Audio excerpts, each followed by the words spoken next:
Cedric, it is really great to talk to you, but so sorry to talk to you as well. It's been a wild ride for you in the house, and it ended last night. Was it a blindside for you? Uh, yeah, kind of. Unfortunately, I thought I was gonna be able to pull it out, even if T'kor and Kimo went astray.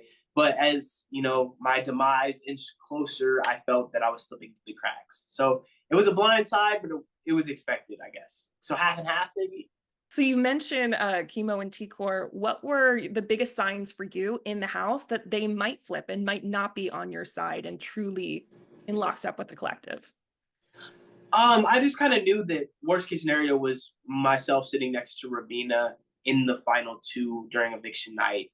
And that's what kind of came to fruition. I just knew that T'kor and Kimo had a tight personal relationship with her, not to mention whatever alliance they were going to form or have formed. So yeah, I didn't need that to be the case, and it unfortunately was. So I thought I could salvage some swing votes, and it didn't work. Now, in your extended interview with Julie, she tells you about how Quinn revealed to T'kor and Chemo about the Pentagon. So, Mm. them knowing that there was a smaller alliance inside the bigger alliance, what was your reaction to that in the moment? And what do you make of Quinn's move to reveal that to them, as well as T'kor and Chemo's move to flip the house? Quinn, I hate that he revealed it just because, I mean, but then at the same time, it's his game. But we were really solid in the final five in the Pentagon. That's where we were at 100% until we were going to cut Quinn at the first double eviction because he's a snake. Um, I just hoped he could keep it together, and I hope that I proved my loyalty enough to convince him that I was rocking with him, and he did it. But I understand from a game standpoint why T'kor and Kimo couldn't keep me. So your plan was to cut Quinn at the double eviction later on and then keep rolling with the other four members of the Pentagon? So yeah, during my HOH reign, when T'kor had proposed this plan with Cam and I, we had sat down and had a conversation about how Quinn is masterminding the entire house and how he's a snake in the grass and we have to cut him when we get to the first double eviction. But we chose not to bring that up to the rest of the Pentagon because if you're telling people, or until it got closer, because if you're telling people in early weeks that this is the final five, you're rocking till final five, and then tell them that you want to remove one of the members of the final five, it kind of just makes trust iffy the whole entire time.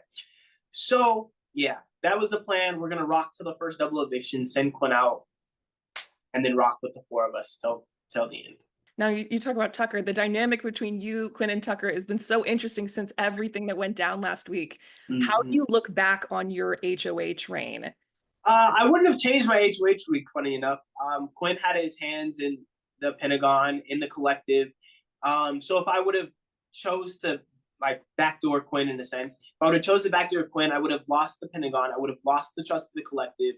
The only ally I would have gained was T'kor, and T'kor wants to see strong competitors go out first. So it was an ally for the week, not for the game. I chose to play, my game.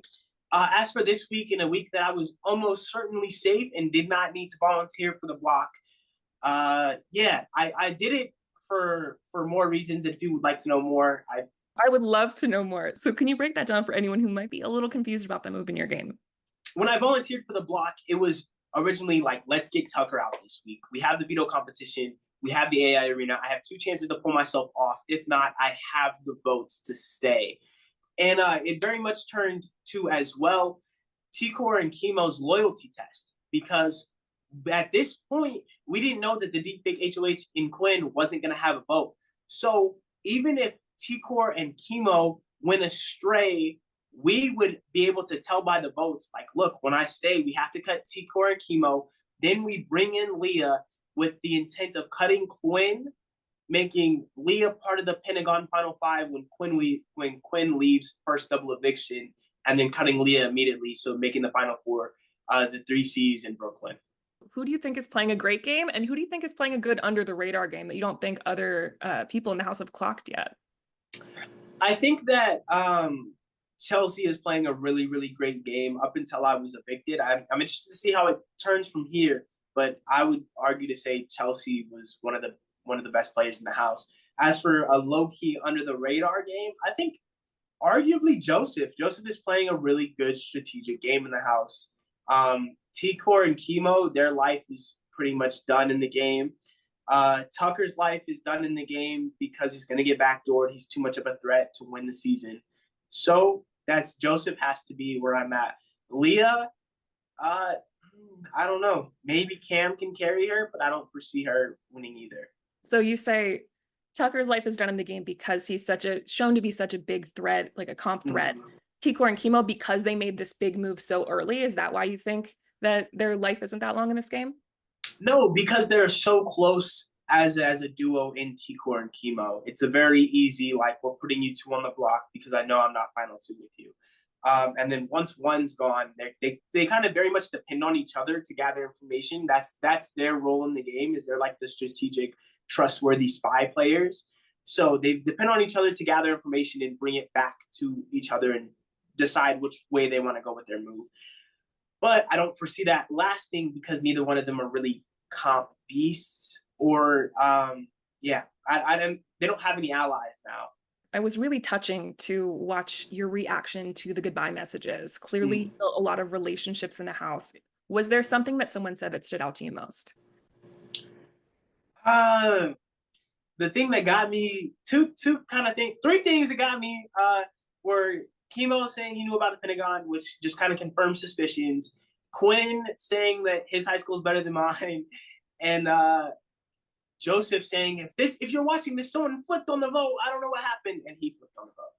Now, you also said in your interview with Julie that if you had a chance to go back into the house on a future season, you would play the game differently. What's the biggest way you would play the game differently? And what's one thing about your game that you would do exactly the same? I think I would play exactly the same in the way that I was kind of level-headed and diplomatic about the decisions that I was making. I'm not being a pawn. That's how that's the biggest thing that I'm changing is I will not be a pawn. And if you want to put me as a pawn, you're going to be my number one target, because clearly this is what happens to pawns. I think I would still very much play the game socially and level-headed as possible. And it would be an amazing, amazing experience to go back and play again. Differently, I'm just not being a pawn, and I'm not trusting people. There's no need to loyalty test people, because at the end of the day, you can't trust anybody. So